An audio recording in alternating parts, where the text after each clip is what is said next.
Bonjour à tous. Nous nous connectons à l'heure. Je vois que vous êtes aussi à l'heure. Vous connectez progressivement.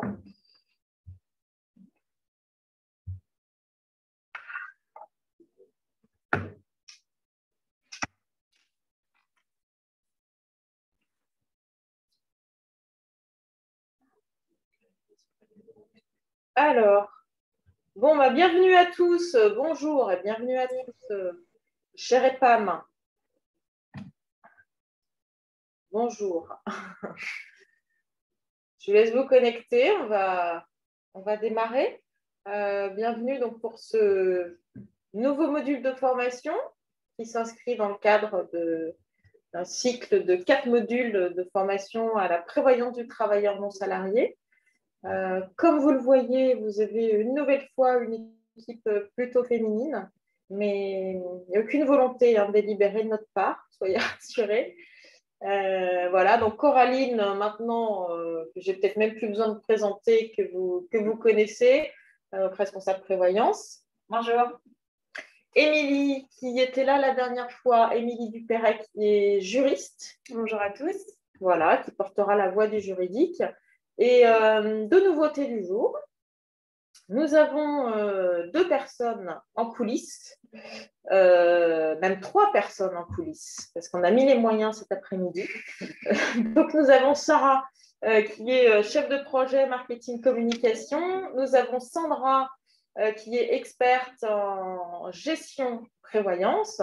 Et nous avons Carole, directrice juridique, et en fait, qui vont répondre au fil de vos questions et pour alléger notamment les séances de questions-réponses et vous éviter de rester trop longtemps avec vos questions. Donc, toutes les questions auxquelles elles pourront répondre au fil de l'eau, elles y répondront.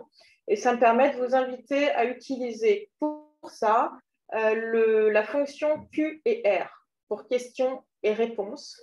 Merci de poser toutes vos questions ici et comme ça, ce sera vraiment notre point de référence pour les séances de questions-réponses et pour Sarah, Sandra et Carole pour y répondre. Voilà, donc on a la deuxième nouveauté par rapport à la dernier module, c'est comme vous le voyez, on a augmenté le temps de la session de 1h à 1h30 pour nous laisser plus de temps pour les échanges, pour ralentir la cadence et pour vous permettre d'assimiler peut-être plus facilement toutes ces notions qui sont pour certains un peu nouvelles. Alors, on sait que les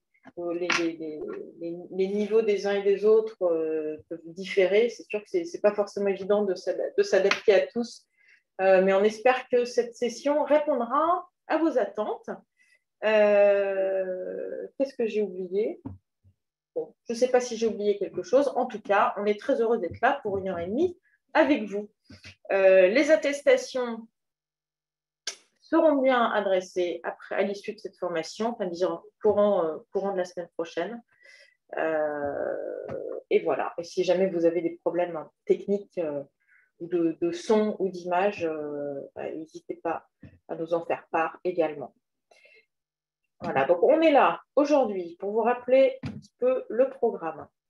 Je partage mon écran. Donc, vous devez voir normalement la présentation, le support du jour. Donc, module 2 consacré aux fondamentaux de la couverture prévoyance complémentaire du TNS. Pour remettre tout ça dans le cadre global de la formation, rappelez-vous qu'on s'est normalement déjà rencontré le 8 avril autour d'un premier module consacré aux fondamentaux de la protection sociale des travailleurs non salariés. On a abordé la notion de statut TNS, le système de protection sociale, les évolutions des régimes obligatoires.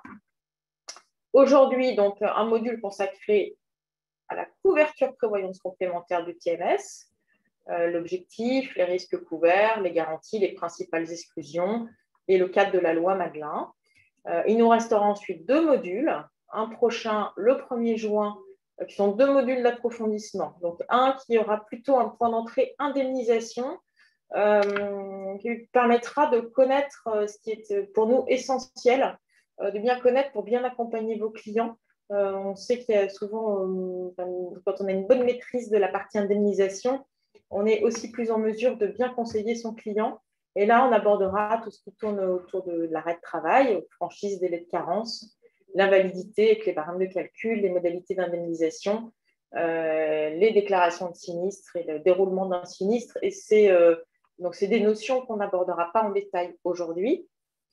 Et il nous restera un dernier module orienté souscription pour vous donner toutes les clés, en tout cas les principales clés pour bien conseiller vos clients autour des garanties, quelles garanties proposer dans quel cas, comment bien estimer le revenu à couvrir, la notion de franchise, de mécanisme de sélection médicale, les frais généraux permanents, les points de vigilance à avoir. Voilà, on ne rentre pas dans le détail aujourd'hui, c'est pour resituer un petit peu tout le contexte. Programme du jour, je reviens. Alors, on vous a en partie introductive, qui n'a rien à voir avec le sujet du jour, mais lors du dernier webinaire, on n'avait pas tous les éléments concernant la réforme de la protection sociale des professions libérales. On en connaît maintenant plus précisément les contours. Donc, Émilie vous présentera les modalités plus détaillées de cette réforme de protection sociale des professions libérales. On rentrera ensuite dans le vif du sujet. Donc, l'objectif risque couvert par la prévoyance complémentaire du travailleur non salarié.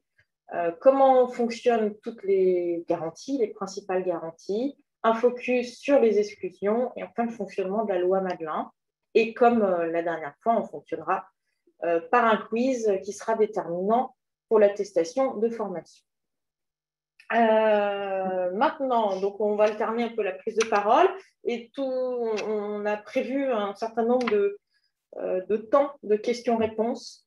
Donc n'hésitez pas à poser toutes vos questions. Certaines seront répondues au fil de l'eau et pour d'autres, on aura des échanges dans les temps impartis. Voilà. Je laisse la parole à Émilie. Donc, il va vous parler en préambule de la réforme de la protection sociale des professions libérales. Alors, donc, petit focus sur cette réforme des professions libérales. C'est la loi de financement de la sécurité sociale de 2021 qui a prévu qu'à compter du 1er juillet 2021, les professionnels libéraux pourront bénéficier d'indemnités journalières en cas d'arrêt de travail pendant 90 jours après un délai de carence de 3 jours. Au-delà de ce délai, ce sera donc les caisses professionnelles de retraite qui pourront prendre le relais. Donc, suite au webinaire de ce matin, on a eu pas mal de questions concernant le régime AT-MP. Donc, je vous précise que cette réforme, elle concerne la prévoyance des professions libérales et elle n'a pas d'impact sur le régime AT-MP, puisque le régime AT-MP, il concerne le remboursement des frais de santé. Donc, voilà, petit aparté sur ce sujet. Et deuxième précision, les avocats sont exclus de cette réforme puisqu'elle concerne les professionnels libéraux qui sont affiliés à la CNAVPL, donc Caisse nationale d'assurance vieillesse des professions libérales. Donc, pour rappel, jusqu'à présent, la plupart des professions libérales ne bénéficiaient pas d'IJ. On avait quelques dispositifs pour les professions du secteur médical et les experts comptables, mais l'indemnisation ne démarrait qu'au-delà de 90 jours seulement, 90 jours d'arrêt. Donc, concernant cette réforme, donc tout d'abord, le taux de cotisation, il est fixé à 0,30% du bénéfice non commercial, donc le BNC, avec un plafond de revenus annuel limité à 3 PASS, donc plafond annuel de la sécurité sociale, le PASS pour 2021 étant de 41 136 €. Concrètement, la cotisation maximale annuelle sera de 370 € par an pour les revenus égaux ou supérieurs à 3 PASS. Et la cotisation minimale annuelle sera de 50 € par an, soit 40% environ du PASS. Concernant le montant des indemnités journalières, donc elles sont calculées en fonction du revenu annuel, donc soit 1/730e du revenu annuel. Donc ça correspond à 50% du revenu des 3 dernières années, comme c'est le cas notamment pour les artisans et les commerçants. Donc, ce qui veut dire que le montant des indemnités journalières au maximum sera de 169 € sur la base d'un revenu supérieur ou égal à 3 PASS, donc soit 123 408 € en 2021. Et le montant minimal des indemnités journalières sera de 22 € sur la base d'un revenu annuel équivalent à 40% du PASS, soit 16 454 € en 2021. Et le paiement de ces indemnités se fera par le biais des CPAM et les cotisations seront recouvrées par l'URSSAF. Voilà pour la globalité de cette réforme. Merci, Émilie. Pour info, donc le décret n'est pas encore publié. Non, on a eu en fait les syndicats qui ont fait un peu expliquer les contours de cette réforme, mais le décret n'est pas encore publié. Voilà, passons maintenant à notre sujet du jour, prévoyance complémentaire du travailleur non salarié. Premièrement, à quoi ça sert et quels sont les risques couverts. À quoi ça sert? Je pense que ce sera une surprise pour personne. Un contrat de prévoyance complémentaire a pour objectif principal de réduire les conséquences financières qui sont liées à l'impossibilité pour la personne assurée d'exercer son activité professionnelle. Donc, cette impossibilité d'exercer, elle peut être temporaire, elle peut être permanente, elle peut être partielle ou elle peut être totale. Donc, c'est toutes ces notions-là qu'on va triturer dans cette prochaine heure. On distingue 3 grands risques qui sont couverts par un contrat complémentaire prévoyance: le risque de décès, le risque d'incapacité temporaire, le risque d'invalidité permanente. Donc là, c'est vraiment pour poser le cadre. Coraline rentrera dans le détail tout de suite après. Et qui est-ce qu'on protège? Ça, c'est important de l'avoir en tête. Bien sûr, ce contrat vise à protéger le TNS, qui est souscripteur, au travers des garanties incapacité-invalidité, donc pour maintenir son revenu. Mais ce contrat est également là pour protéger la famille du TNS. Et donc là, on fait référence aux garanties décès, aux garanties rente de conjoint, aux garanties rente éducation. Et enfin, ce contrat peut également être là pour protéger l'activité, l'entreprise du TNS. Et là, on fait référence à la garantie des frais généraux. Voilà. Donc, si on dresse un panorama des différentes garanties, ou des principales garanties, en tout cas, qui recouvrent un contrat prévoyance TNS, en fait, on va retrouver sur le risque de décès le capital décès, la perte totale et irréversible d'autonomie, PTIA, la rente de conjoint, la rente éducation.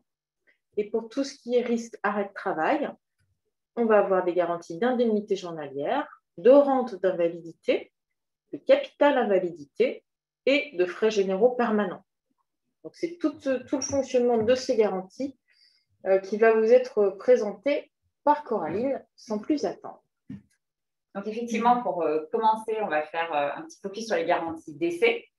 Donc là, dans les garanties d'essai, je ne vous parlerai pas de l'assurance vie, qui est un mécanisme à part entière et particulier. Donc là, je vous parle des garanties d'essai qui sont liées à des contrats de prévoyance individuels.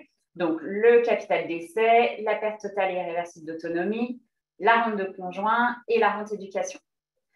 Donc, comme on vous l'a dit, les garanties d'essai permettent de protéger la famille de l'assuré, les proches, et de garantir leur avenir et de maintenir leur train de vie en cas de disparition du chef de famille et du TNS qui va être assuré. Les prestations d'essai peuvent être versées soit sous forme de rente, soit sous forme de capital. Donc, les prestations sous forme de capital, il y a 2 mécanismes différents. Il y a un montant de base qui va être défini à l'adhésion selon, en principe, les revenus de l'assuré, sa situation de famille et le nombre d'enfants à charge.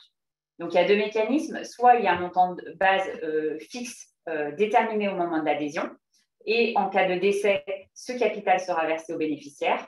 Soit il y a une base de garantie qui est définie au moment de l'adhésion, base de garantie qui sera majorée selon la situation de l'assuré au moment de son décès. Donc, si son assuré est marié au moment de son décès, le capital sera multiplié par 3.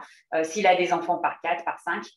Donc là, le montant du capital ne sera pas connu à l'avance. C'est la différence de mécanisme. Donc là, ça dépend des contrats. Ça dépend des contrats, effectivement.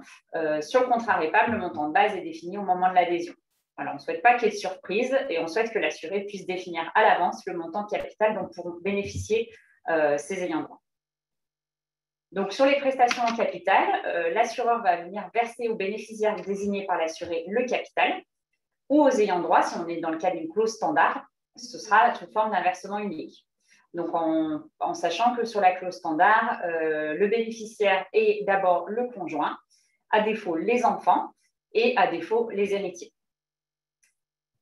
Il peut y avoir également des garanties complémentaires, garantie capital décès. Donc, il y aura ce qu'on appelle le doublement accident. Donc, ça, c'est assez classique. Vous allez le rencontrer sur beaucoup de contrats.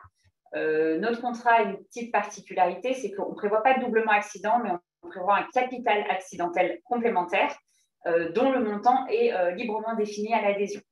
Donc, cela peut correspondre à du doublement du capital décès toute cause. Ça peut être du triplement. Au contraire, ça peut être la moitié du capital décès toute cause, selon le souhait de votre client. Il peut y avoir aussi dans les garanties d'essai les garanties frais d'obsèques dans le contrat de prévoyance individuelle. Donc là, ce sera en cas de décès du conjoint ou d'un enfant. La plupart du temps, ce sera une allocation obsèque annexée au contrat, mais qui concernera uniquement le conjoint ou l'enfant, dans le cas où il décède avant l'assuré. Et la dernière garantie, qui est la plupart du temps incluse, c'est la garantie double effet. Donc, la garantie double effet, elle joue en cas de décès simultané ou postérieur du conjoint de l'assuré. Lorsqu'il y a des enfants à charge, s'il n'y a pas d'enfants à charge, le double effet ne fonctionnera pas. Et dans ce cas-là, l'assureur vient verser un deuxième capital. Donc, le décès simultané, effectivement, je n'ai pas besoin de l'expliquer. Postérieur, souvent, il y a une limite. Et donc, le capital double effet sera versé si le conjoint décède dans l'année ou les 2 ans qui suivent souvent le décès de l'assuré. C'est toujours limité dans le temps. Et donc, effectivement, notre contrat prévoit également la garantie double effet. Donc, ça, c'était sur les prestations en capital. Le fonctionnement est assez simple. Après, on a les prestations d'essai sous forme de rente. Donc, sous forme de rente, donc là, ça correspond, c'est plus un versement unique, mais ce sont des prestations qui vont être échelonnées dans le temps, versées aux ayants droit, avec des fractionnements qui vont pouvoir différer, qui vont aller du fractionnement mensuel au trimestriel, au semestriel ou annuel. Donc là, il y a 3 types de rente d'essai. Il y a le versement du capital d'essai sous forme de rente. Donc là, le capital va être versé sous forme de rente aux bénéficiaires désignés par l'assuré ou selon la clause standard, s'il n'y a pas eu de bénéficiaire désigné. C'est une obligation si la garantie d'essai a été souscrite dans le cas de Madelin. Donc, si l'assuré déduit sa cotisation d'essai Madelin, en contrepartie, le capital sera versé sous forme de rente. Et en principe, la rente, elle est temporaire au choix du bénéficiaire au moment du décès. Et donc, elle peut être versée sur 5, 10 ou 15 ans. Elle peut avoir des durées éventuellement plus longues, en sachant qu'effectivement, au moment du décès, l'assureur va tenir compte de l'âge du bénéficiaire, de son espérance de vie, et va venir calculer les montants des échéances selon l'espérance de vie et selon la durée de versement. Donc, plus le versement va s'étaler dans le temps et plus les échéances seront faibles. En sachant que ce qu'il faut avoir à l'esprit, et c'est important dans le cadre de la loi Madelin, c'est qu'il n'y a pas de réversion du capital d'essai.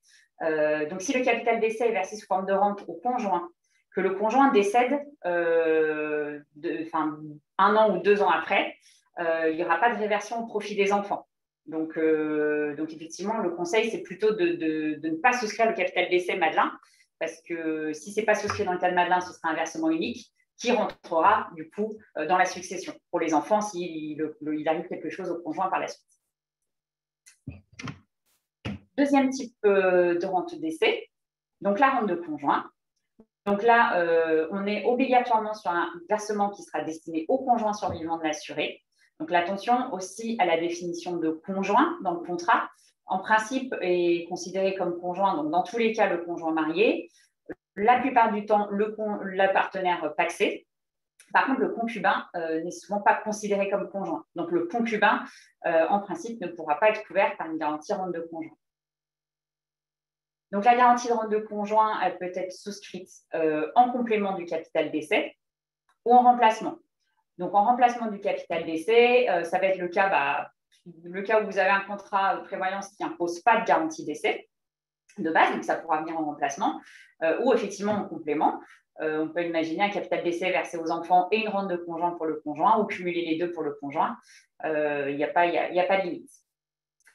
Et donc, la rente, elle peut être soit viagère, soit temporaire. Ça, c'est un choix qui est fait au moment de l'adhésion. Et nous, sur notre contrat, on laisse le choix des deux. Soit elle sera viagère, soit elle sera temporaire. Donc, temporaire, en principe, c'est jusqu'à l'âge de départ à la retraite du conjoint, puisque l'objet de la rente de conjoint, en fait, elle est de compenser la perte de revenus entre le moment du décès de l'assuré et le moment auquel le conjoint peut prétendre à la pension de réversion. Et donc, le troisième type de rente, c'est la rente éducation. Donc, cette fois, elle est destinée, comme son nom l'indique, aux enfants survivants ayant droit de l'assuré. Donc, là aussi, attention à la définition des enfants dans le contrat prévoyance, parce que chaque contrat prévoyance peut avoir des subtilités dans la définition des emprunts à charge. Il faut bien vérifier que votre client rentre, les enfants de votre client rentrent bien dans la définition d'emprunt à charge. Donc, en principe, la rente éducation, elle est temporaire. Elle est versée dans tous les cas jusqu'au 18e anniversaire. Et si les enfants poursuivent des études, elle peut être étendue jusqu'à 26, voire 28 ans. Sur notre contrat, c'est jusqu'à 28 ans. Et une petite particularité pour les enfants atteints d'un handicap, parfois il se peut que la garantie rente éducation soit viagère. Et là, le montant il est fixé à l'adhésion et il varie en fonction de l'âge de l'enfant. Souvent, il y a des tranches. Alors, on va avoir 0-12 ans, 13-18 et plus de 18 ans. Et effectivement, il y a des paliers, puisque plus l'enfant va avancer dans sa scolarité, plus les frais seront élevés. Et l'objectif de la rente éducation est quand même de couvrir les frais, notamment de scolarité. Donc voilà sur les 3 types de rente d'essai, donc les prestations en capital et les prestations en rente.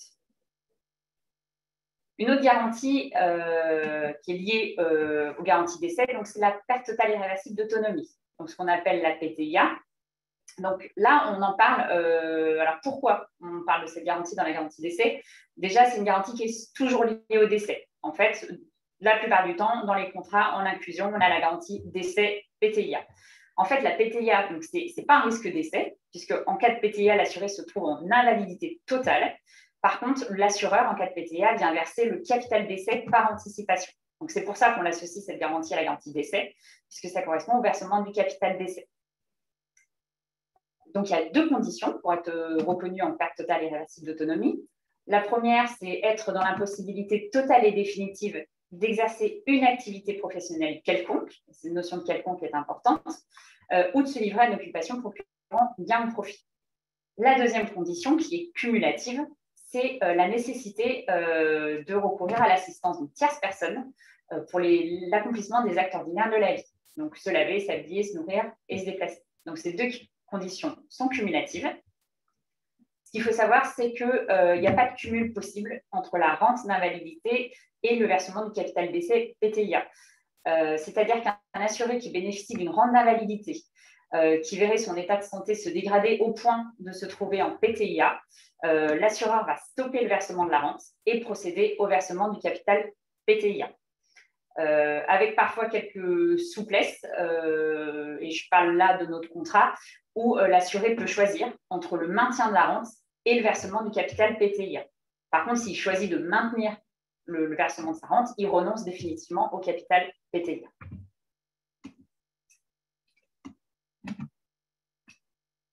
Alors, je vous donne l'occasion de poser quelques questions, peut-être de marquer une pause avant. Donc, on est arrivé à terme des garanties associées au risque de décès. On passera ensuite au risque arrêt de travail. C'est l'occasion de faire une pause et de répondre à vos éventuelles questions. Alors, j'ai une question. Je vais dérouler. Sur la simulation des devis contrats prévoyance, ça concerne la réforme des professions libérales. Simulation des devis qui sont mis à jour avant juillet ou après juillet au niveau des couvertures proposées.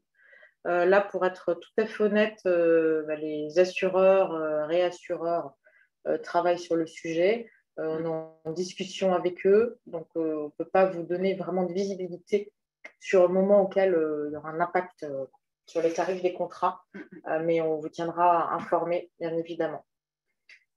Les garanties sont-elles fiscalisées? Alors, les garanties sont-elles fiscalisées? Moi, il y a plusieurs façons de comprendre cette question, mais est-ce que c'est ou est-ce que c'est le versement des prestations qui est soumis à impôt? C'est ça la question. Je crois qu'après, c'est précisé décès, rente, etc. Décès, rente, etc. sont-elles fiscalisées? Donc, le versement des garanties décès, rente, sont-elles soumises à fiscalité? Tu veux répondre? Oui, c'est fiscalisé. Oui, c'est fiscalisé. Après, on ne va pas rentrer aujourd'hui dans le détail des modalités précise de fiscalité, mais effectivement, c'est notamment la contrepartie, et si Émilie en parlera tout à l'heure, contrepartie de la loi Madelin, c'est qu'à partir du moment où ces garanties entrent dans le cadre de la loi Madelin, elles bénéficient de déductibilité fiscale, les cotisations sont déductibles fiscalement, en même temps les prestations sont soumises à fiscalité. Alors, j'ai une autre question. Quel est l'impact du caractère de maladie professionnelle reconnue au sinistre? Il n'y en a pas? Alors là, non. En fait, effectivement, sur la prévoyance, c'est un contrat de prévoyance individuelle. Il n'y a pas de notion de maladie professionnelle ou d'accident du travail. Enfin, il n'y a pas de. En fait, une maladie. Les maladies seront traitées de la même manière qu'elles sont professionnelles ou non, et de la même manière, les accidents. Il n'y aura pas de distinction. Voilà, tout à fait. Alors, je ne vois pas d'autres questions. Donc, si c'est le cas, eh bien, je propose de passer à la suite. Nous passons à la suite, donc aux garanties liées au risque d'arrêt de travail maintenant. Donc là, les garanties en cas d'arrêt de travail, donc effectivement, on est sur les garanties indemnité journalière, rente d'invalidité, capital invalidité et frais généraux permanents. Donc sur l'incapacité temporaire, donc la garantie indemnité journalière, donc la définition, en fait, l'incapacité temporaire, c'est l'impossibilité physique temporaire de continuer son travail suite à un accident ou une maladie. Et cette notion de temporaire est essentielle puisque c'est ce qui distingue l'incapacité de l'invalidité. L'indemnisation, en fait, en incapacité temporaire, l'assureur vient verser des indemnités journalières qui seront versées après application d'une franchise qui est choisie au moment de l'adhésion au contrat. Donc ça, je pense que vous avez l'habitude. Au moment d'adhésion, vous choisissez une franchise qui souvent peut différer entre la maladie, l'accident et l'hospitalisation. Et en fait, la franchise, c'est le laps de temps pendant lequel l'assureur ne versera pas de prestations. Il ne faut pas confondre avec le délai d'attente ou le délai de carence. Mais ça, j'y reviendrai. Je ne vais pas détailler le fonctionnement de l'indemnisation sur l'incapacité et l'invalidité volontairement parce que c'est l'objet du webinaire numéro 3 auquel nous vous convions vivement. L'incapacité, donc, peut être totale ou elle peut être partielle. Donc, l'incapacité partielle, en fait, correspond au mi-temps thérapeutique. Donc, on peut prendre en charge le mi-temps thérapeutique lorsqu'il est prescrit médicalement par un médecin. Et donc, ce qu'il faut savoir, c'est qu'en principe, les indemnités journalières, elles viennent couvrir la perte de salaire qui est occasionnée par l'arrêt de travail. Et la part du régime obligatoire et la part du contrat privé ne doivent en principe pas dépasser le revenu habituel de l'assuré. Et sur la durée de versement, on est en principe sur 3 ans maximum sur l'incapacité temporaire. Ça, c'est la majeure partie des contrats du marché. Sauf sur le mi-temps thérapeutique, là, on a des durées beaucoup plus courtes, mais pour la simple raison qu'un assuré ne reste pas en mi-temps thérapeutique pendant 3 ans, surtout quand il est TNS. Donc, souvent, sur le mi-temps thérapeutique, on va indemniser pendant maximum 6 ou 9 mois.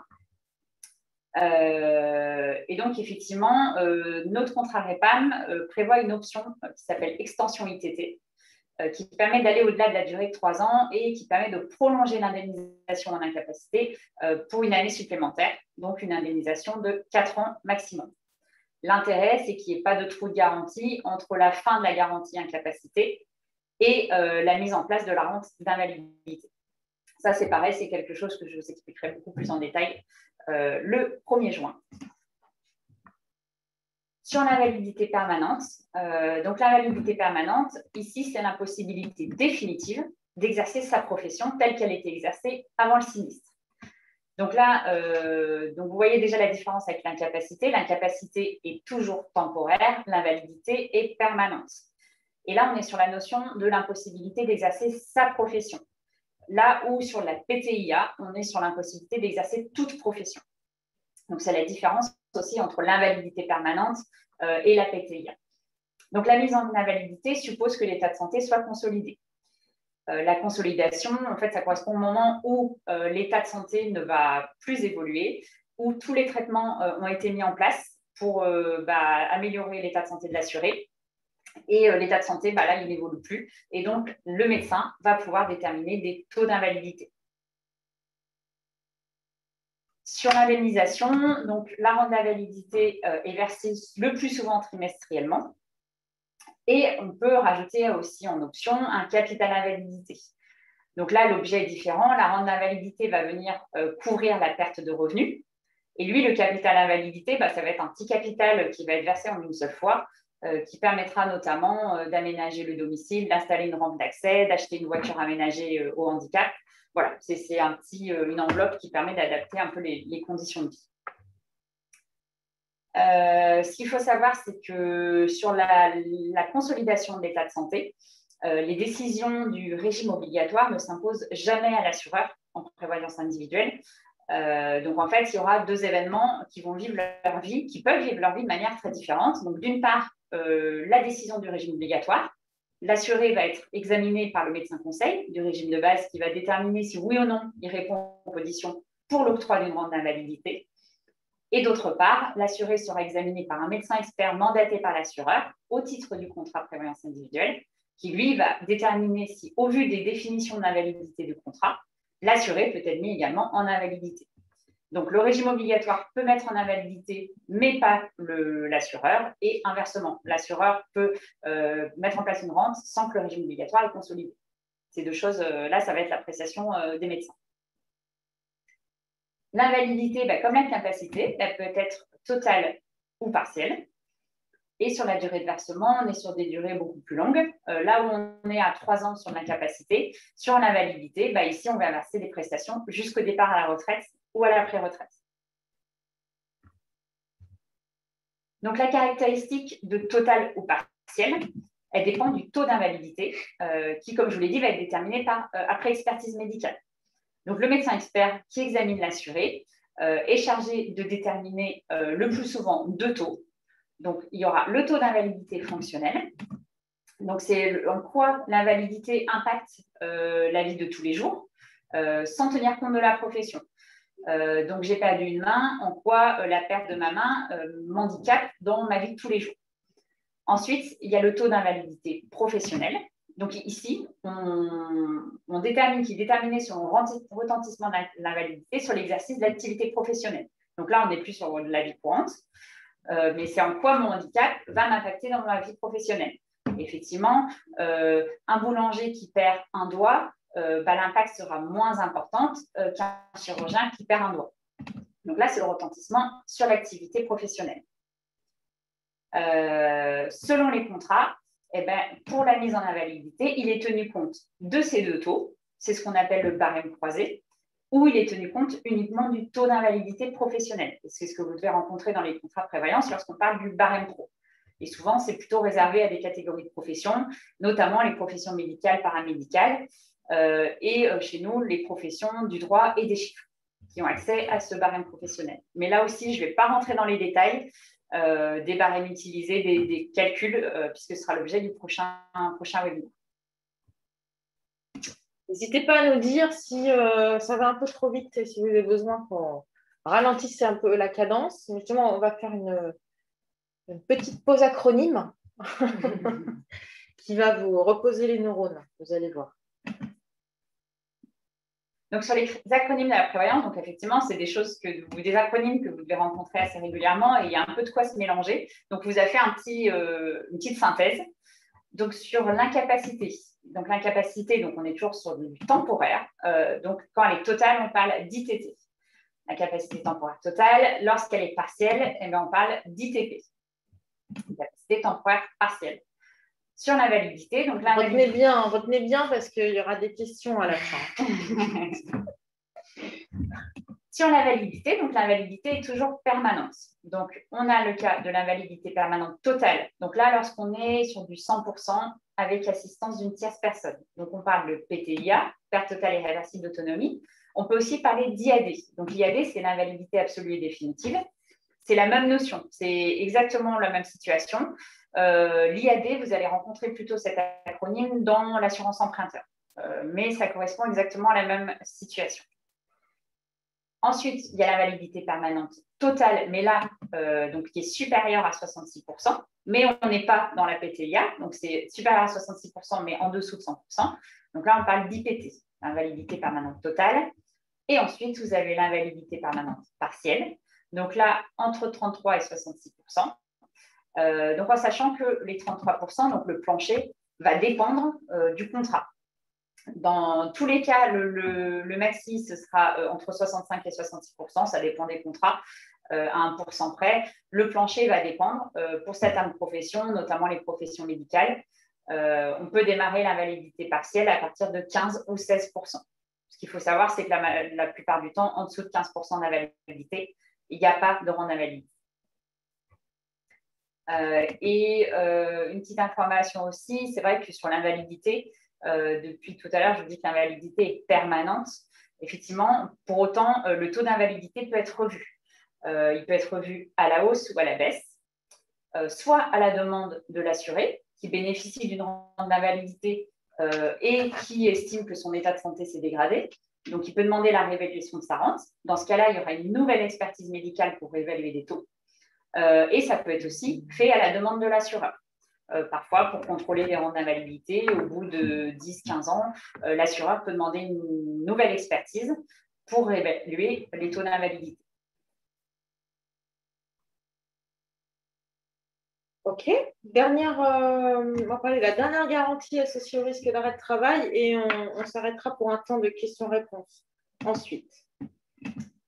Et donc, effectivement, la dernière garantie, donc les frais généraux. C'est vrai que le contrat prévoyance va venir couvrir la perte de revenus de l'assuré en cas d'arrêt de travail, mais ça ne va pas couvrir les frais d'entreprise. Sauf que le TNS, quand il est en arrêt de travail, si son chiffre d'affaires va baisser, ses charges, elles, ne vont pas baisser. Au contraire, elles peuvent augmenter si il est amené à embaucher quelqu'un pour le remplacer. Donc, l'assurance frais généraux, elle vient couvrir soit le remboursement des frais fixes de l'entreprise, donc les frais permanents, soit le coût du remplacement du chef d'entreprise. Donc, dans les frais permanents, qu'est-ce qu'on y met? Donc, on y met tout ce qui est frais habituels de personnel, donc les salaires et les charges. Là, attention, on parle bien des frais de personnel, donc on ne tiendra pas compte du salaire du TNS. Le salaire du TNS, lui, il est couvert par la garantie incapacité de travail. Là, on est bien sur le salaire des employés. On va avoir tout ce qui est frais de structure, donc le loyer, l'électricité, le gaz, l'eau. On aura les taxes et les impôts professionnels et les honoraires du comptable. Voilà, c'est une petite liste d'exemples, ce n'est pas exhaustif, mais il y a un certain nombre de frais fixes qui sont pris en charge et ces frais sont toujours détaillés dans le contrat que vous allez souscrire. Vous aurez la liste des frais qui sont pris en charge. Lorsqu'il y a plusieurs personnes qui exercent leur activité, qui sont associées pour exercer leur activité au sein d'une structure de gestion commune, on prendra en compte leur part de frais généraux selon leur engagement financier dans la structure. Donc, on va proratiser les frais généraux et on viendra rembourser leur part de frais généraux. En sachant que la garantie frais généraux est en principe le plus souvent indemnitaire. Et donc, l'assureur viendra verser le montant souscrit au moment de l'adhésion dans la limite des frais réels de l'entreprise. Donc, sur l'amendement, l'assureur demande le dernier compte de résultat de l'entreprise pour. Et information importante, donc la garantie frais généraux fonctionne uniquement en cas d'ITT, donc incapacité temporaire totale. Donc, la garantie frais généraux ne couvre ni l'invalidité ni le décès. Et ça fonctionne uniquement pour une période qui va de 12 mois à 3 ans maximum. Et ça, effectivement, le délai de versement est choisi au moment de l'adhésion au contrat lorsqu'il y a un choix qui est possible. Et logiquement, plus la durée sera longue, plus la garantie aura un coût élevé. Ok, merci. On arrive donc au terme du fonctionnement des garanties arrêt de travail. On a vu juste avant les garanties décès. On parlera ensuite des exclusions, mais on vous propose ici de prendre un temps d'échange et de réponse à vos questions. Donc, je me branche sur la console QR. On m'a dit dans l'oreillette qu'il y avait des questions dans le module conversation. Si vous pouvez poser toutes vos questions sur la fonction QR, nous, ça nous facilite la vie, mais je vais essayer de scanner les deux. Alors, question, on va essayer de prendre ça dans l'ordre. Tac, tac, tac, tac, tac. Ouais, je ne suis pas sûre de pouvoir tout regarder. Donc, cotisation. Alors, si la cotisation est Madelin, est-ce que la PTIA est versée sous forme de rente? Oui, ce sera le même mécanisme. L'intégration de la garantie d'essai en Madelin suppose que la prestation soit sortie sous forme de rente. Donc, effectivement, la PTIA sera versée sous forme de rente également. Une question sur la grossesse pathologique. Je crois que tu descends un peu, il y a la suite de la question. Est-ce qu'elle est couverte sans limitation de garantie? Est-ce qu'elle est couverte sans limitation de garantie? En fait, ce qu'il faut savoir, c'est qu'effectivement, la grossesse pathologique est considérée comme une maladie. C'est des complications. Donc, effectivement, ça est pris en charge comme une maladie classique dès lors qu'elle est pathologique. Donc, effectivement, une grossesse qui entraîne un arrêt de travail, l'arrêt de travail sera pris en compte uniquement si c'est une grossesse pathologique. On a le cas, par exemple, quelqu'un qui va travailler dans les cosmétiques, qui va être mise en arrêt pour ne pas faire face à des solvants, exposés à des solvants. Là, ce ne sera pas pris en charge, puisque c'est un arrêt préventif, ce n'est pas une grossesse pathologique. Effectivement, quelqu'un qui a des contractions, un décollement du placenta, là, bien évidemment, l'indemnisation se fera dans les mêmes conditions qu'une maladie classique. Selon la même franchise, ce sera les mêmes montants. La seule différence, c'est que l'assureur va stopper son indemnisation à partir du moment où l'assuré est mise en congé légal de maternité. Donc, la durée du congé légal de maternité ne sera pas prise en charge, mais avant ou après, si l'arrêt se poursuit après, alors ce sera sans doute pour une autre raison, l'arrêt pourra être pris en charge. Okay. L'âge limite de versement de la rente d'invalidité, c'est de l'âge légal de la retraite ou de l'âge de liquidation? En fait, au maximum, ça va être l'âge légal de départ à la retraite. En fait, ça va être le premier événement. Ça dépend dans quel ordre. Soit c'est l'âge légal de départ à la retraite. Si la liquidation a lieu avant, ce sera avant. Si elle a lieu après, ce sera l'âge légal. Ce sera l'événement qui interviendra le plus tôt entre ces deux événements. Okay. Les frais généraux, oui, est-ce que les charges sociales du TNS sont incluses? Effectivement, dans les frais généraux, tout ce qui est charges sociales du TNS sont incluses et seront remboursées au titre de la garantie frais généraux. Allez, je repasse au module QR. Du coup, prenons le cas d'un assuré qui exerce deux professions distinctes. Est-ce qu'il est assuré pour les deux? Et si, je lis tout, après on reprendra dans l'ordre. Si un assuré change de profession en cours de contrat, est-ce qu'il est transférable sur la nouvelle activité? Et dans le cas où un assuré TNS devient salarié, est-il possible de garder en assurance au mis en décès? Beaucoup de questions en une, hein, monsieur d'Imperio. Coraline va répondre à tout ça. Volontiers. Donc, effectivement, un assuré qui exerce deux professions distinctes, j'ai envie de dire, ça dépend du cas de figure. Il sera assuré pour les deux, sous réserve que les deux puissent être couverts par le contrat de prévoyance. Bien évidemment, s'il y a l'une des deux professions qui est exclue du contrat, par exemple, on exclut les pompiers, les chauffeurs de poids lourds, là, l'assuré sera couvert uniquement pour la profession qui est assurable.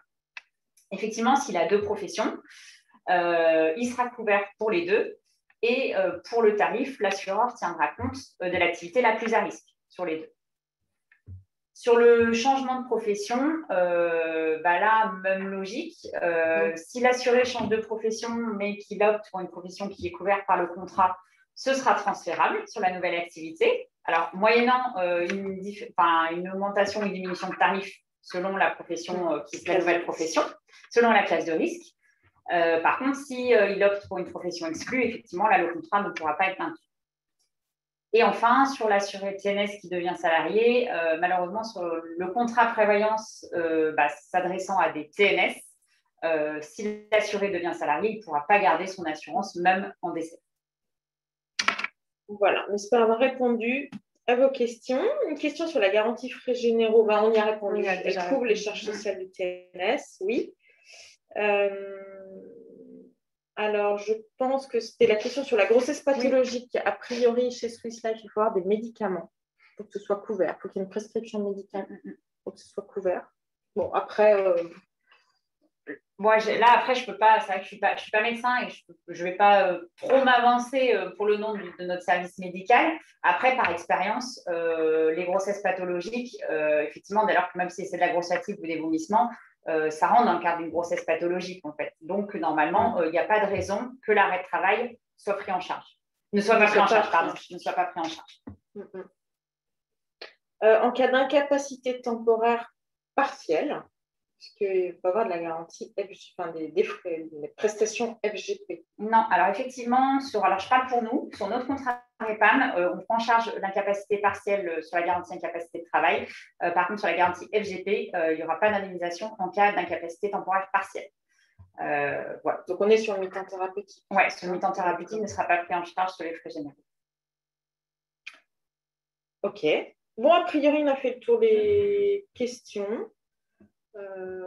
Très bien. Eh bien, je vous propose qu'on poursuive. Donc, on vous l'a dit, on va poursuivre avec les exclusions, qui sont les principales exclusions qu'on rencontre sur un contrat de prévoyance collective. Et Émilie va vous parler des exclusions. Pardon ? J'ai dit collective. Oui, bien sûr. Donc, merci. Prévoyance individuelle. Émilie va vous parler des exclusions liées aux États antérieurs.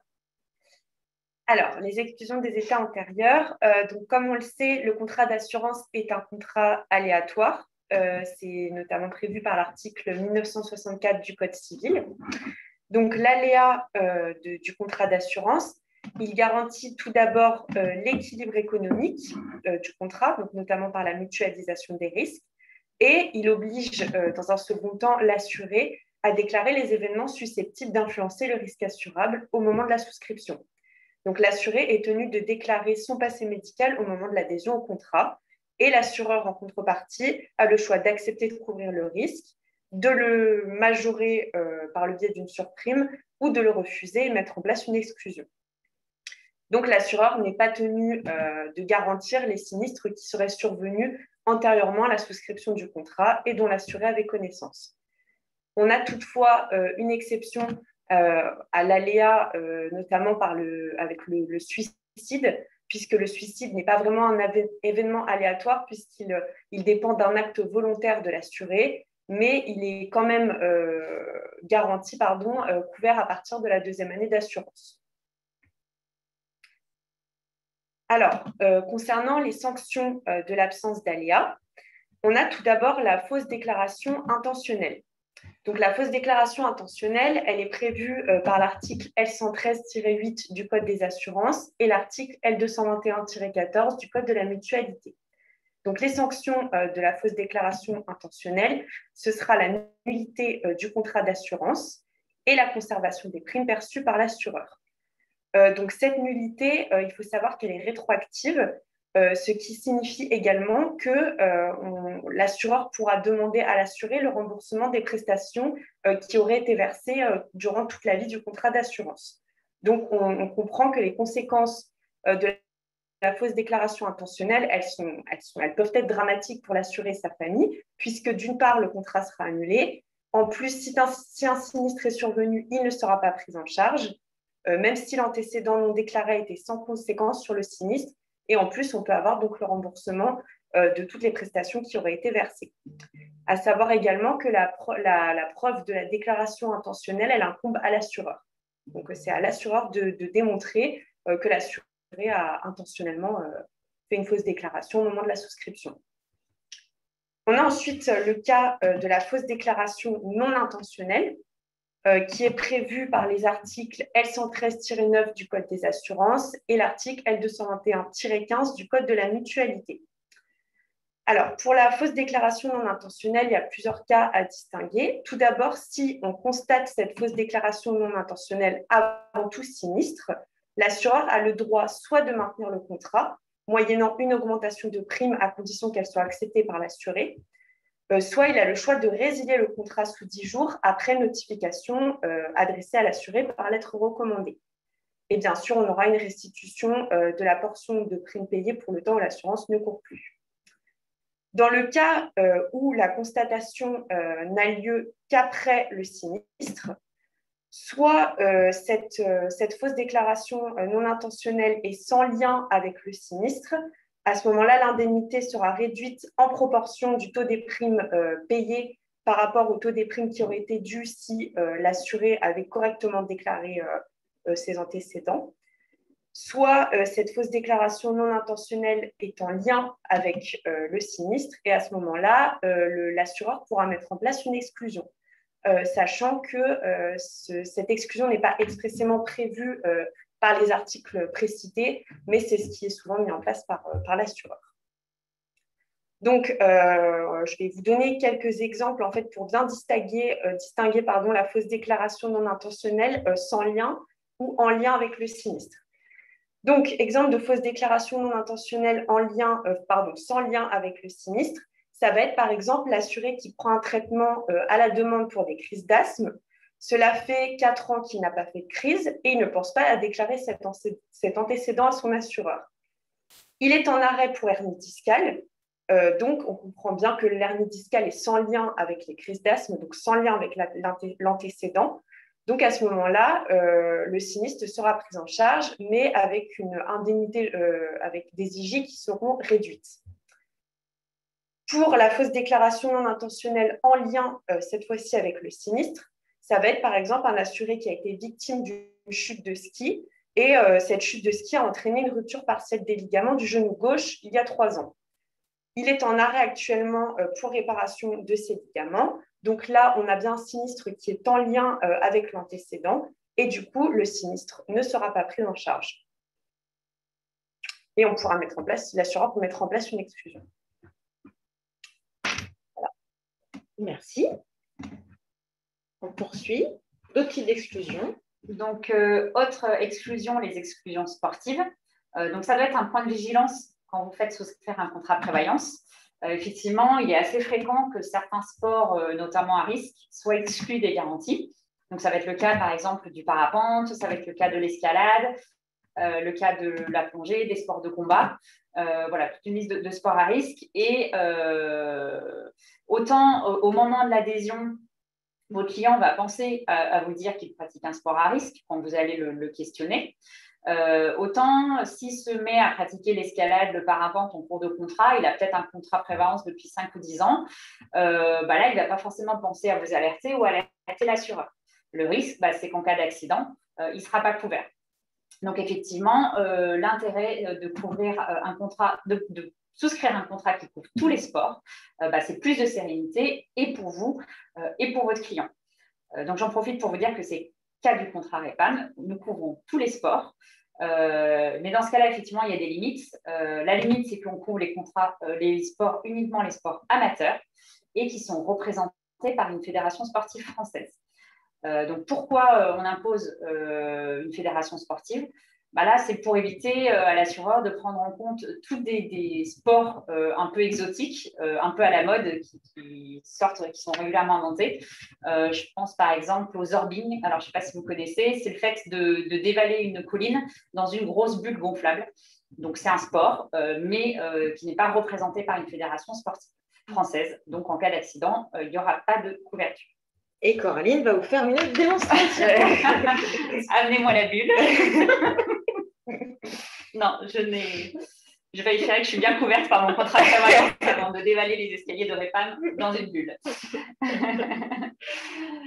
Et dernière famille d'exclusions un peu traditionnelles, donc c'est l'exclusion des maladies non objectivables. Donc, vous avez dû en entendre parler peut-être sous l'acronyme des MNO.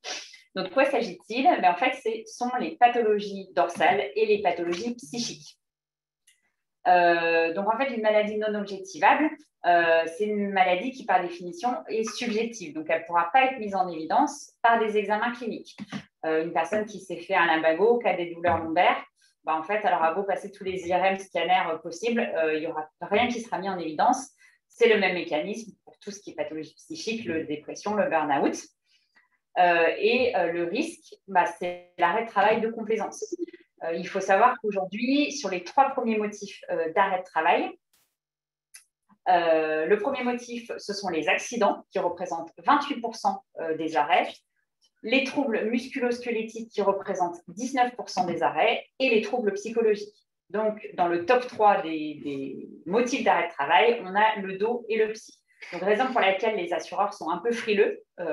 Et donc, ces pathologies seront souvent soit exclues, soit elles seront prises en charge avec des conditions d'hospitalisation. soit elles seront couvertes moyennant l'application d'une surprime. Donc, en fait, là, on viendra racheter la condition d'hospitalisation. Donc, sur notre contrat REPAM, on va prendre en charge les pathologies du dos sans condition d'hospitalisation. On ne va pas non plus imposer qu'il y ait quelque chose qui soit objectivé par des IRM, des scanners. C'est des choses que vous pouvez trouver dans des contrats sur le marché. Par contre, en contrepartie, on appliquera systématiquement la franchise maladie. Alors, sauf s'il y a une hospitalisation, bien évidemment, et sauf si c'est un traumatisme vertébral, là, ce sera de l'accident. Mais sinon, ce sera toujours la franchise maladie. Et sur le psy, on va prendre en charge par défaut s'il y a une hospitalisation d'au moins 5 nuits. Et on offre la possibilité de racheter la condition d'hospitalisation par la souscription d'une option psy. Et là, dans ce cas-là, on couvrira les pathologies psy sans condition d'hospitalisation. Donc là aussi, sur ces MNO, c'est un point de vigilance à avoir lorsque vous faites souscrire un contrat prévoyance. Merci Coraline. Voilà, une nouvelle session de questions. On n'a pas lésiné sur les pauses questions-réponses, mais au moins ça permet de ne pas rester avec ces questions. Est-ce qu'il y a un délai pour la non-déclaration d'une maladie antérieure? Alors, je ne sais pas si vous sous-entendez un délai de prescription, peut-être, pour ne pas déclarer une maladie. Alors, non. Enfin, non. Ça dépend des formulations des questions sur le questionnaire de santé. Le questionnaire de santé, en principe, borne à 10 ans. Donc, en principe, tout ce qui est supérieur à 10 ans n'est pas déclarable. Et effectivement, il y a aussi un dispositif particulier, mais que je ne vais pas développer, qui concerne le droit à l'oubli. Donc, vous avez peut-être entendu parler. Mais ce droit à l'oubli a été mis en place par la Convention IARAS qui concerne l'assurance emprunteur et qui concerne les cancers, le fait de ne pas déclarer un cancer dans des conditions bien particulières. Mais sinon, il n'y a pas de délai, si ce n'est les délais du questionnaire médical. Oui, c'est selon la façon dont sont formulées les questions dans le questionnaire médical, puisque c'est borné dans le temps par les questions, en fait. On va demander si j'ai été hospitalisée dans les 5 ans. Voilà. Oui. Donc, normalement, c'est précisé. C'est ça. Est-ce que le vélo, si on est couvert, si on ne fait pas partie d'un club? Alors, effectivement, c'est vrai que ça peut être source de confusion, ce que je vous ai indiqué. Donc, le sport doit être représenté par une fédération sportive. Par contre, il n'est pas imposé que l'assuré fasse partie d'un club. Le tout, c'est qu'il pratique un sport, que ce soit en club ou non, mais un sport qui soit officiellement reconnu, on va dire, au niveau des fédérations sportives. Il n'a pas besoin d'être dans un club. Tout à fait. Les dépressions nerveuses sont-elles garanties? Et quelle est la franchise minimum?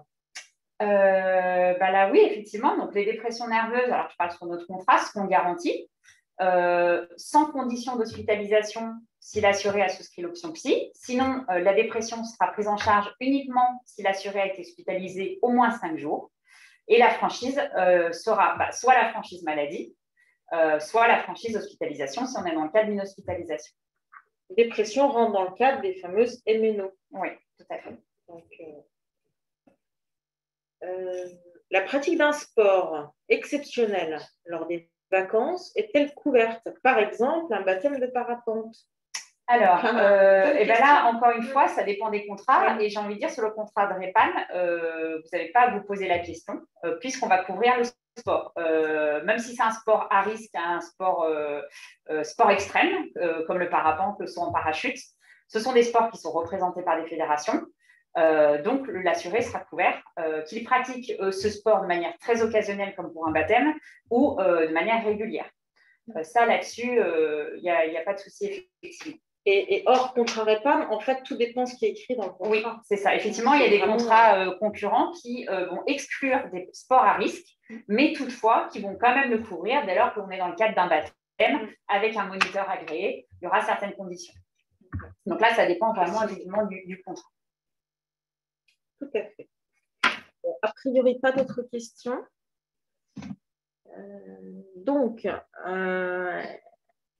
Est-ce que le footing peut présenter une exclusion pratiquée hors club? Là, c'est comme le vélo. Ouais. En fait. Non.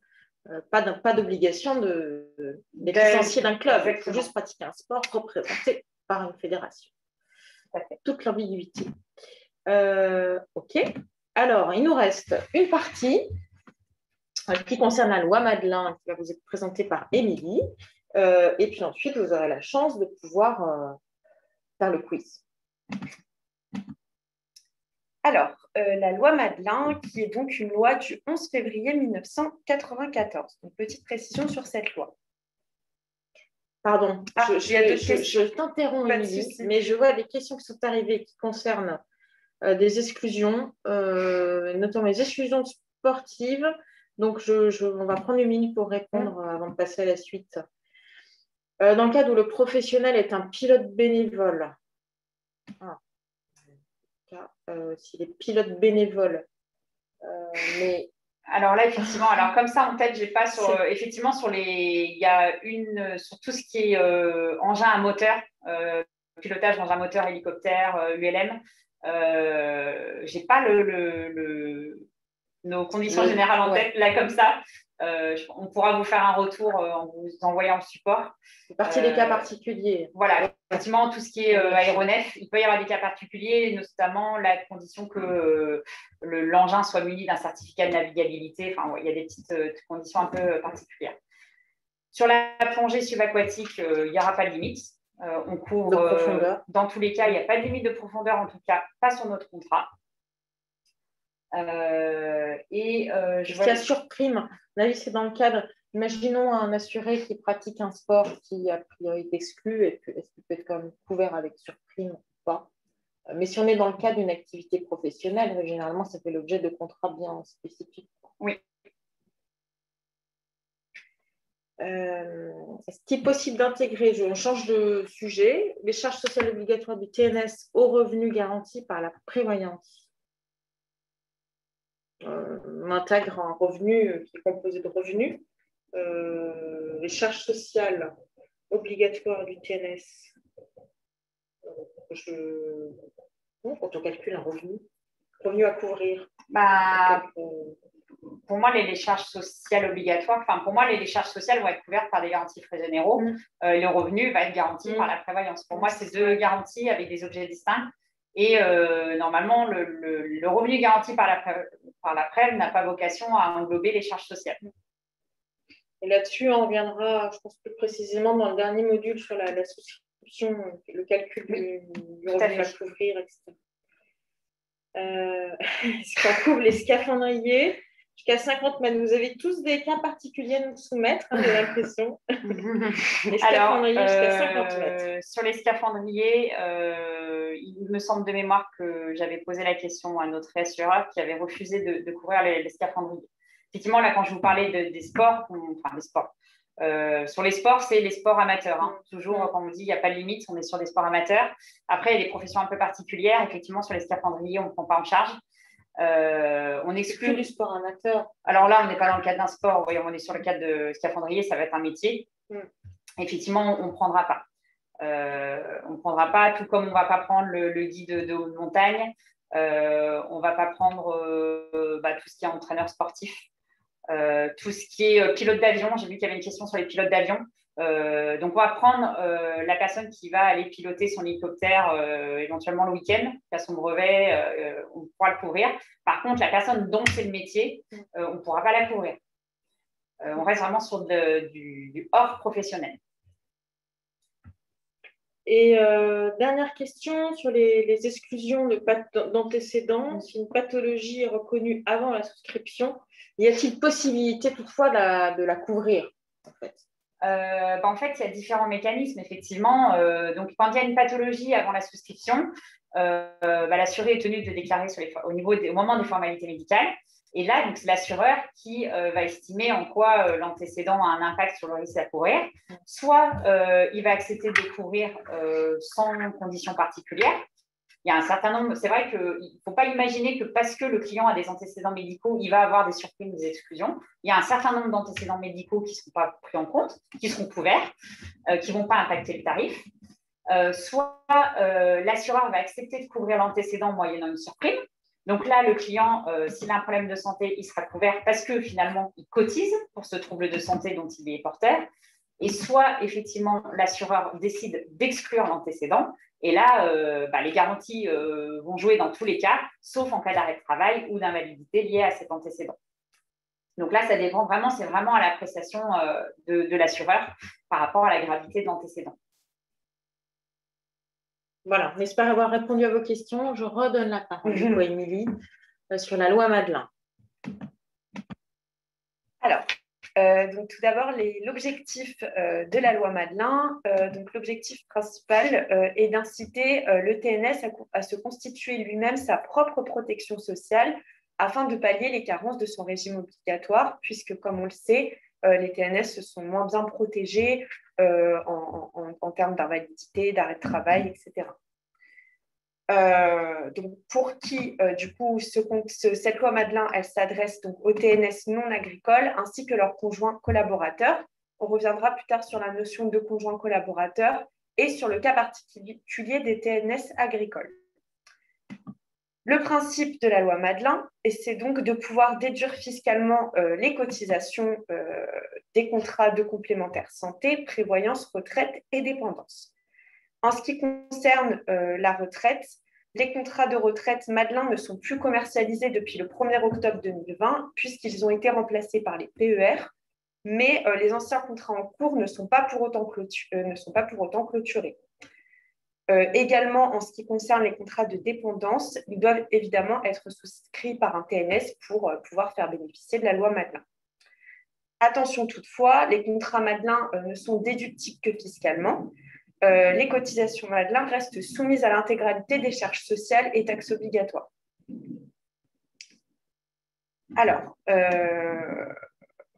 les conditions... j'ai oublié une petite partie. La contrepartie de la déductibilité. Donc, la contrepartie de la déductibilité des cotisations, c'est qu'on a toutefois une imposition des prestations qui constitue un revenu de remplacement. Donc, les prestations sont bien imposables et ne sont pas déductibles comme les cotisations.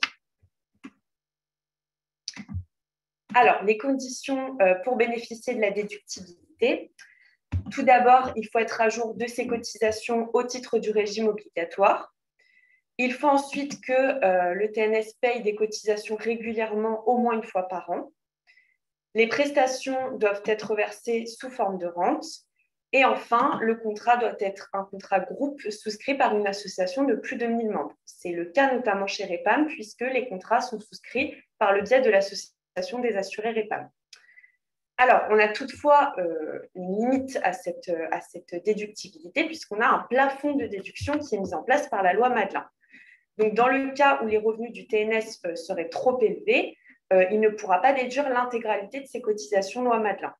Donc, le plafond, il correspond à la somme maximum qu'il sera possible de déduire des revenus imposables. Et les plafonds sont exprimés en pourcentage du plafond annuel de la sécurité sociale et des revenus.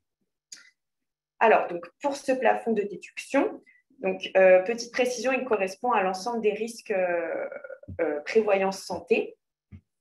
On a aussi plusieurs plafonnements qui vont être mis en place selon que l'on soit face à un contrat de retraite, de couverture de prévoyance ou de santé. Mais nous, on va ici s'intéresser plus particulièrement des plafonds pour les contrats de prévoyance et de santé, puisqu'il s'agit des mêmes plafonds et puisque c'est l'objet de notre webinaire aujourd'hui. Donc, le plafond, donc, il correspond à 3,75% du revenu professionnel, augmenté de 7% du plafond annuel de la sécurité sociale. Donc, ces 3,75%, c'est donc l'ensemble des risques, cotisations, prévoyance et santé confondues. Sachant que le plafond annuel de la sécurité sociale pour 2021 est de 41 136 €. On a donc tout ça qui doit être dans la limite de 3% de 8 passes, ce qui correspond à 9 872,64 € pour 2021. Donc, en deçà de ce plafond, le TNS pourra déduire l'intégralité de sa cotisation de mutuelle Madelin de son revenu imposable. Donc, on vous a mis un petit exemple pour que ce soit plus parlant. Donc, par exemple, un TNS qui déclare 50 000 € de revenus sur 2021, il pourra déduire au maximum 4 754 € de cotisation. Donc, soit 3,75% de 50 000 € plus 7% donc du PAS qui est donc de 41 136 €. Voilà pour le plafond de déduction. Alors, ensuite, concernant le cas du conjoint collaborateur. Donc, déjà, on entend par conjoint collaborateur le conjoint marié ou pacsé. On ne parle pas ici du concubin. Donc, il bénéficie de la loi Madelin depuis la loi de finances rectificative pour 1995. Et cette loi concerne donc le conjoint du commerçant, artisan ou professionnel libéral, ainsi que le conjoint de l'associé unique de URL ou du gérant majoritaire de SARL dont l'effectif ne dépasse pas 20 salariés. On a plusieurs conditions pour bénéficier du statut de conjoint collaborateur. Tout d'abord, le conjoint collaborateur doit participer régulièrement à l'activité de l'entreprise. Ensuite, il ne doit pas être rémunéré par le TNS puisqu'il s'agirait du conjoint salarié et non plus du conjoint collaborateur. Et enfin, il ne doit pas être associé à son conjoint TNS au sein de la société.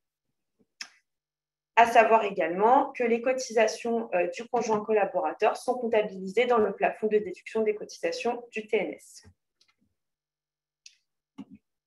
Okay. Je vais ensuite vous parler de quelques cas particuliers. Donc, tout d'abord, concernant le travailleur agricole. Donc, le travailleur agricole, il ne bénéficie pas de la loi Madelin, mais il bénéficie d'une loi particulière qui est la loi Madelin agricole et qui va permettre la déduction des cotisations de retraite complémentaire uniquement. La loi Madelin agricole, elle permet de bénéficier d'une déduction fiscale et aussi d'une exonération sociale, contrairement du coup à la loi Madelin classique. On a ensuite le cas particulier du cumul emploi-retraite. Donc, dans ce cas-là, dès lors que le TNS justifie qu'il est à jour de ses cotisations, il pourra bénéficier de la loi Madelin, même en cas de cumul emploi-retraite. Enfin, on a le cas particulier des créateurs d'entreprises bénéficiaires de l'ACRE, donc l'aide à la création d'entreprise, qui est un dispositif d'exonération des cotisations sociales pour favoriser les créations d'entreprises. Donc, ces créateurs d'entreprises qui bénéficient de l'ACRE, ils ont donc une exonération des cotisations pendant 12 mois, pendant les 12 premiers mois. Et pour autant, même si on pourrait penser qu'ils ne remplissent pas la condition d'être à jour de leur cotisation, ils sont quand même considérés comme étant à jour de leur cotisation et ils peuvent bénéficier du cadre de la loi Madelin. Voilà pour les contours de la loi Madelin. Vous savez tout ou presque sur la loi Madelin. N'hésitez pas maintenant à poser vos questions si vous en avez. Et il nous restera à clôturer par le quiz. Alors, nous avons une question sur la rente d'invalidité. Ainsi, il nous reste qu'un client qui a une rente d'invalidité avant la souscription d'un contrat de prévoyance peut cumuler une deuxième rente si un autre sinistre venait à survenir. Oui, effectivement, c'est possible, sous réserve que cet autre sinistre soit pas en lien, que ce ne soit pas une aggravation de l'état de santé qui justifie le versement de la première rente. Effectivement, quelqu'un qui bénéficie d'une rente d'invalidité, s'il a une invalidité partielle, il peut tout à fait continuer à travailler partiellement, être victime d'une autre maladie ou d'un autre accident, d'un autre arrêt de travail, et là, de bénéficier d'une rente d'invalidité pour ce deuxième sinistre. Sachant que de toute façon, la limite, ce sera le revenu et que le cumul des deux rentes ne pourra jamais dépasser le revenu habituel. Ok. Concernant la loi Madelin, est-ce que ça veut dire qu'elle est pour tout TNS, que ce soit dans le cas d'une création, d'une reprise, d'une URL, d'une IRL, d'une SARL? En fait, elle s'adresse aux travailleurs non salariés. Le statut, on revient à la définition du statut de travailleur non salarié. C'est ça, tous les TNS donc non agricoles, à condition de remplir les conditions que je vous ai citées tout à l'heure. Question concernant les frais généraux. Si cette garantie ne rentre pas dans le cadre de la loi Madelin, enfin, je l'interprète comme ça, Winnie, si je me trompe. Donc, si la cotisation n'est pas déductible, Madelin, est-ce que ça veut dire que les prestations ne seront pas fiscalisées? De toute façon, en fait, normalement, tout ce qui est charge, dans le cas des frais généraux permanents, on va couvrir les frais généraux supportés par l'entreprise, qui sont des charges. Dans le cadre des charges de l'entreprise, on n'est pas dans le même cas de figure, en fait. On ne parle pas d'une fiscalité de revenus, hein, contrairement aux prestations qui vont être versées au titre d'un arrêt de travail. En maintien de revenus, on ne s'intègre pas dans ce cadre-là, puisque là, les frais généraux visent à couvrir les charges supportées par l'entreprise. Donc, alors, c'est une bonne question. Tout ce qui touche à la fiscalité, ça nécessite vraiment des recherches plus approfondies pour vous répondre sans erreur. Mais a priori, je vais réfléchir, mais il ne s'agit pas il s'agit pas de revenus de l'entreprise, en fait. Mais à compenser des charges à supportées par l'entreprise. Question, mais celle-là, on l'a déjà eu. Ouais. Est-il possible d'intégrer les charges sociales obligatoires aux revenus assurés? Garantie INCAP. Normalement, non, ce n'est pas l'objet de la garantie INCAP. Après, j'ai envie de dire, un certain nombre de garanties sont... il n'y a pas de contrôle de revenus. C'est notre cas, par exemple, jusqu'à 1,3 passe de garantie, ce qui doit faire à peu près 54 000 euros. Donc après, effectivement, dans ces 50 000 euros, libre à l'assuré de mettre ce qu'il souhaite en revenu, mais effectivement, ce n'est quand même pas l'objet de la garantie INCAP de couvrir les charges sociales obligatoires. Un client qui aura un contrat Madelin depuis 20 ans à la concurrence, qui changerait pour REPAM en non Madelin, est-ce qu'en cas de travail, ces prestations seraient soumises à impôt? Non, parce qu'en fait, c'est les versements des prestations au moment, comment dire, c'est les prestations qui vont être versées au moment où le contrat est en vigueur. Donc, si c'est le contrat REPAM qui est non Madelin, on va verser des prestations non Madelin et donc elles ne seront pas soumises à impôt. Les contrats REPAM sont-ils indemnitaires uniquement? Alors, brièvement, parce que c'est aussi... Oui, on reviendra sur ces notions-là dans le prochain webinaire. Donc, le contrat frais généraux chez nous est indemnitaire, effectivement. Le contrat prévoyance, donc les garanties, arrêt de travail et invalidité, on va être en forfaitaire sous déduction du héros, jusqu'à 1,3 passe. Donc, je m'explique. Jusqu'à 1,3 passe de garantie, on ne contrôlera jamais les revenus, ni à l'adhésion, ni au moment du sinistre. Par contre, on déduira de la base garantie la part du régime obligatoire.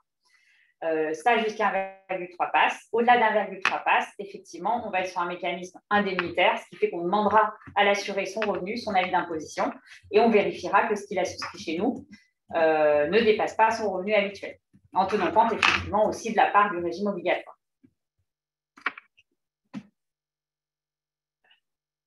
Si le contrat est non Madelin, est-ce que la rente d'invalidité est prise en compte pour la future retraite? Le calcul des revenus pour la retraite. Alors ça, très très honnêtement, je ne saurais pas y répondre. Je pense que c'est plus des questions qui relèvent des compétences d'un expert comptable ou fiscal.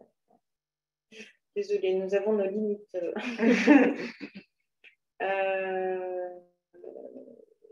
Donc, quelqu'un a une réponse à une question sur donc, quelqu'un qui ne déduit pas en Madelin ses cotisations n'aura pas à déclarer dans son revenu ses IJ. Ça, effectivement, on l'a dit.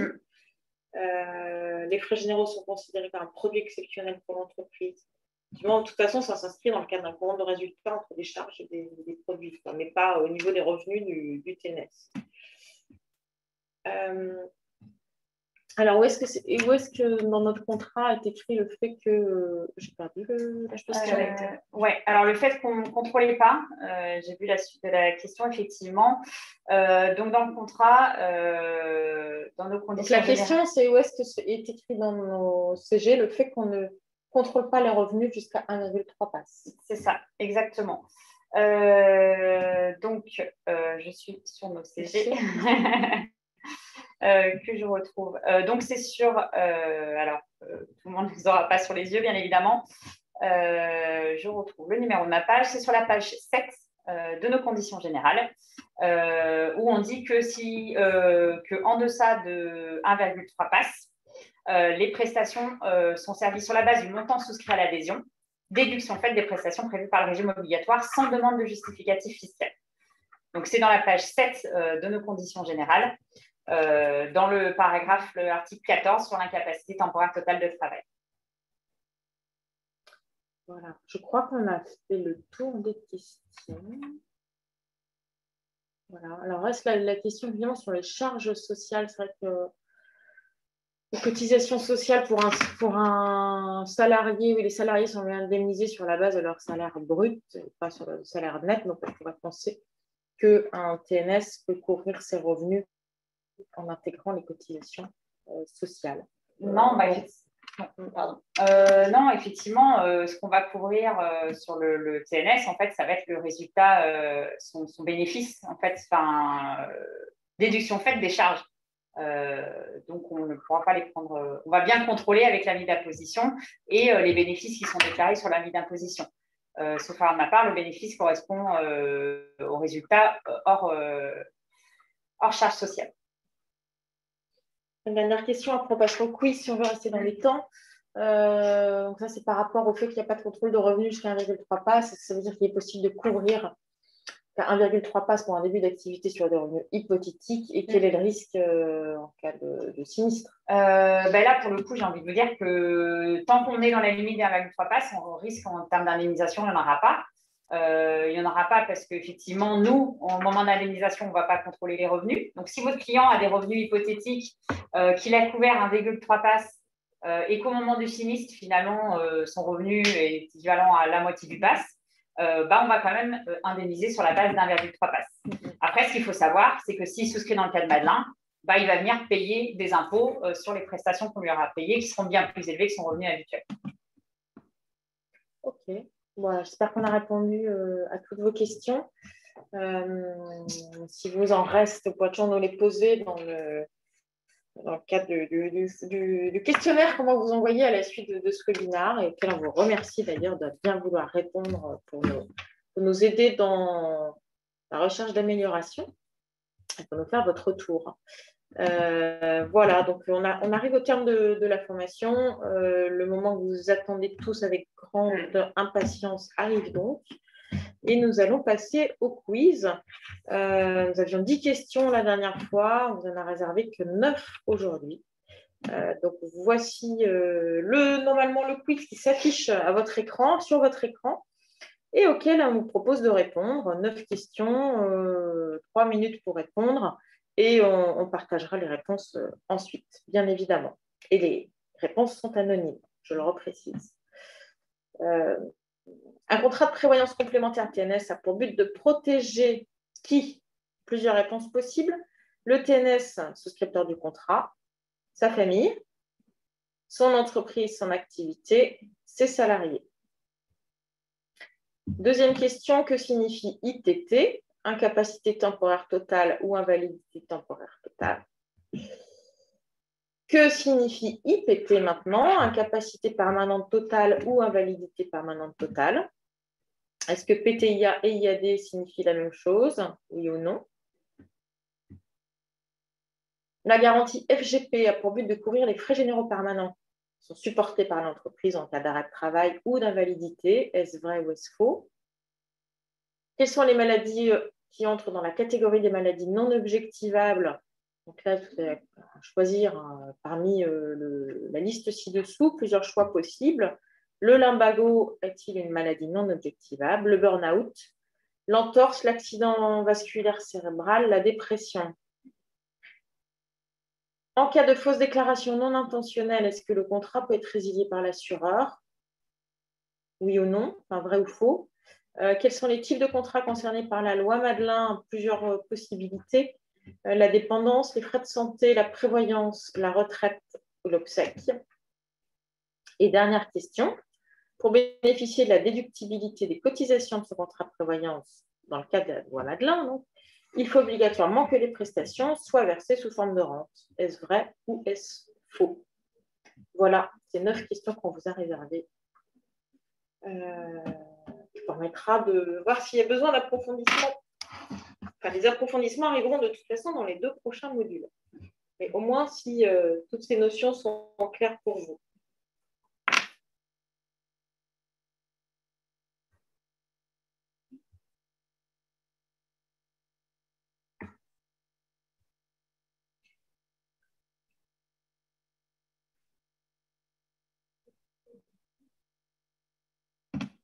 Bon, c'est déjà nombreux à avoir terminé ce quiz. Il nous reste 20 secondes. Ensuite, on partage les réponses.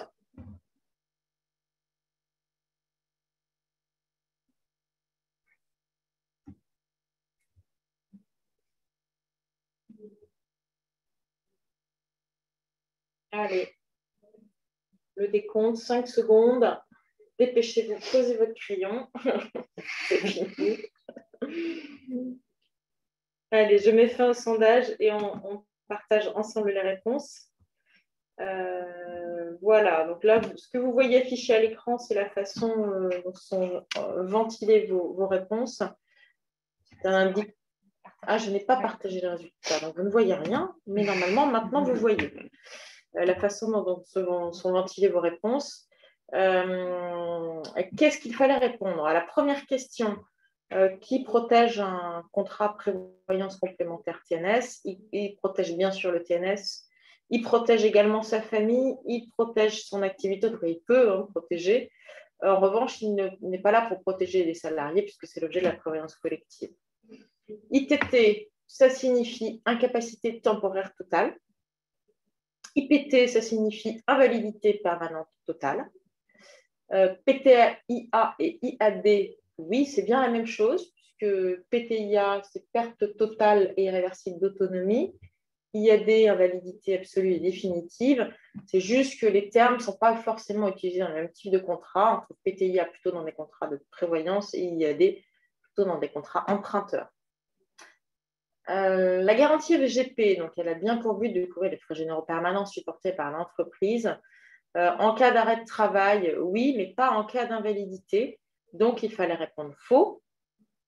Quelles sont les maladies qui entrent dans la catégorie des MNO, maladies non objectivables? On va bien retrouver le lumbago. On va retrouver également le burn-out.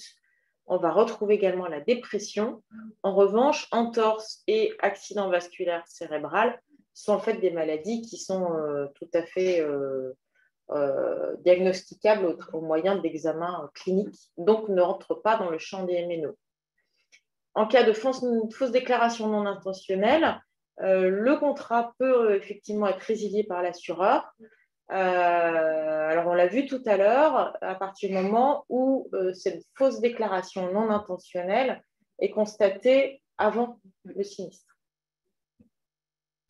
Avant-dernière question, quels sont les types de contrats concernés par la loi Madelin? Donc, on va retrouver en fait les quatre premières branches, enfin, la dépendance, les frais de santé, la prévoyance et la retraite. Et enfin, pour bénéficier de la déductibilité des cotisations, il faut obligatoirement que les prestations soient versées sous forme de rente. C'est vrai. Donc après, si le TNS souhaite un versement sous forme de capital, il sort juste du cadre Madelin la garantie souhaitée, cas notamment on décès, c'est pour ça qu'on donne la possibilité, on donne le choix aux souscripteurs au moment de l'adhésion.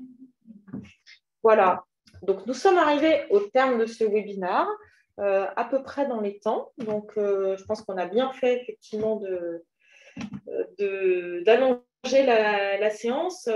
On espère que cette séance a répondu à vos objectifs. On vous sera vraiment reconnaissant de répondre au questionnaire qui vous sera adressé demain par email. On se tient également à votre disposition pour toutes les questions qui peuvent rester à l'issue de cette formation. Vous recevrez le support. Vous recevrez également courant semaine prochaine votre attestation de formation. Et puis, si vous souhaitez aller plus loin, il nous reste donc 2 modules d'approfondissement et le prochain aura lieu le 1er juin sur la partie indemnisation. Voilà, vous recevrez prochainement une invitation, comme vous l'avez fait aujourd'hui, vous inscrire au webinaire. Voilà, un grand merci à tous pour votre participation, toutes ces interactions qui sont riches pour nous, qui permettent un peu plus de vie dans ces webinaires, qui ne laissent pas trop de place aux échanges. Voilà, une très très bonne fin de journée à tous et puis à bientôt. Merci à vous tous. Merci à tous.